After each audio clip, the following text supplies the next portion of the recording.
নমস্কার, এমপি রান্নাঘরে সবাইকে স্বাগত। তো আজ তৈরি করব মাশরুমের একটি রেসিপি। তো দেখো বন্ধুরা, আমি কিভাবে রেসিপিটি তৈরি করি। তো যাওয়া যাক রান্নার দিকে।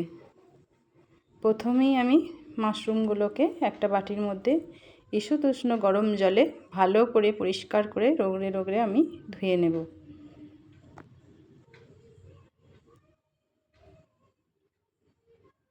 ভালো করে ধুয়ে নিয়ে এবার আমি জল থেকে তুলে নেব।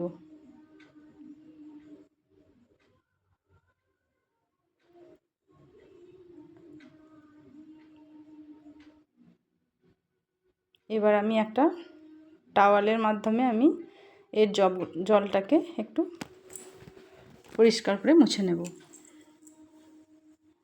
তো এবার আমি দেখো মাশরুমগুলোকে এরকম 4 টুকরো করে নিয়ে নেব।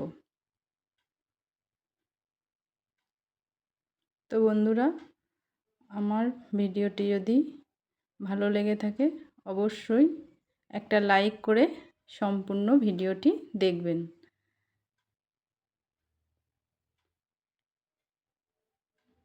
তো দেখো প্রথমেই আমি 1 চামচ বাটারকে গলিয়ে নিয়ে আমি তার মধ্যে দিয়ে দিলাম। এবার দিয়ে দিলাম লঙ্কার গুঁড়ো 1/2 চামচ আর হলুদ গুঁড়ো 1/2 চামচ আর দিয়ে দেব নুন।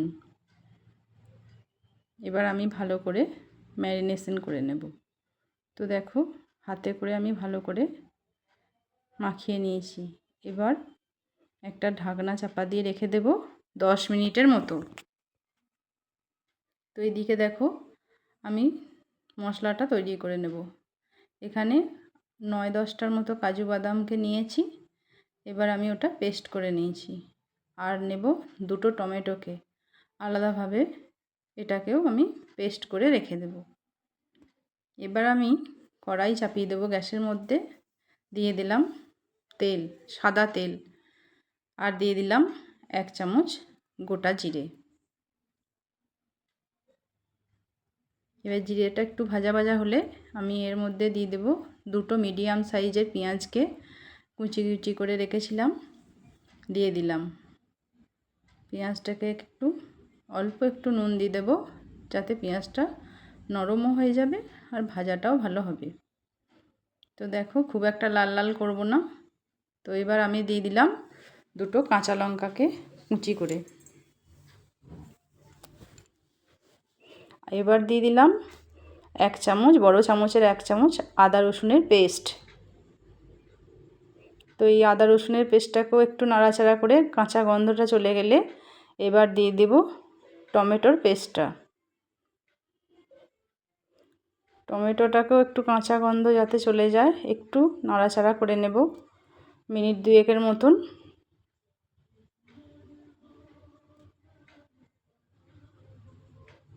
দিয়ে এবার দিয়ে দেব এর মধ্যে 1 চামচ জিরে গুঁড়ো, ছোট চামচের 1 চামচ জিরে গুঁড়ো, আর দেব হলুদ গুঁড়ো আর কাশ্মীরি লঙ্কার গুঁড়ো 1/2 চামচ কাশ্মীরি লঙ্কার গুঁড়ো আর 1/2 চামচ হলুদ গুঁড়ো। ওখানে আমার এমনি ঝাল লঙ্কার গুঁড়ো আর হলুদ দিয়ে মাশরুমটাকে মাখানো আছে, তার জন্য এখানে আমি হলুদের পরিমাণটা একটু কম দিলাম। তো এবার মশলাটাকে আরও কিছুক্ষণ নাড়াচাড়া করে নিয়ে এবার দিয়ে দেব অল্প একটু নুন আর 1 চামচ চিনি।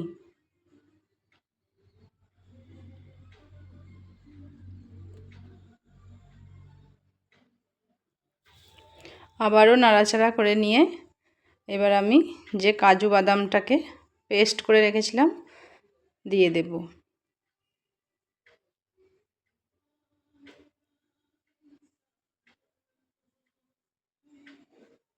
দেখো কাজু বাদামের পেস্টটা আমি দিয়ে দিলাম। এবার আমি অল্প একটু জল দিয়ে দেব যাতে তলাটা না লেগে যায়, আর দিয়ে দেব 3 চামচের দইকে আমি ভালো করে ফেটিয়ে রেখেছি, সেটাকেও এবার দিয়ে দেব।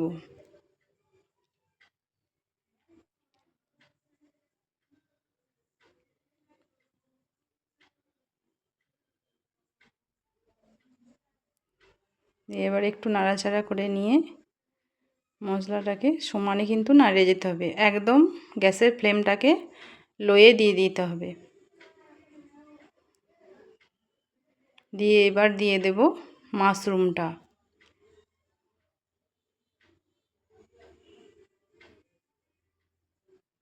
তো ভালো করে নাড়াচাড়া করে মিশিয়ে নেব। মাশরুমটাকেও একটু বেশ মিনিট 2-3 মতন কষিয়ে নেব। আর কিন্তু জল দেব না আমি। এবার একটা ঢাকনা চাপা দিয়ে 10 মিনিট আমি হতে দেব, আর মাঝে মাঝে একটু করে নাড়াচাড়া করে নেব ঢাকনা খুলে। তো দেখো রেসিপিটি প্রায় হয়ে এসেছে। এবার আমি উপর থেকে দিয়ে দেব অল্প একটু ধনেপাতা কুচি, আর দিয়ে দেব অল্প একটু গরম মশলার গুঁড়ো।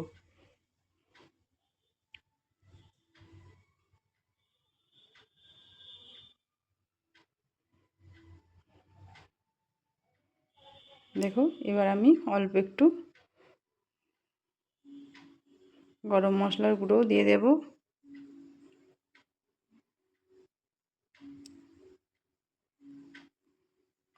তো এবার নাড়াচাড়া করে আমি গ্যাসের ফ্লেমটা অফ করে দেব। এবার ঢাকনা চাপা দিয়ে দেবো একটা। তো দেখো মিনিট 10 পর কালারটা কত সুন্দর এসেছে। আর পরিবেশনের জন্য আমি এবার তুলে নিচ্ছি একটা কাঁচের বোলের মধ্যে। তো বন্ধুরা আজ তাহলে আসি, আবার দেখা হবে অন্য কোনো নতুন রেসিপিতে। সবাই ভালো থাকবেন, সুস্থ থাকবেন।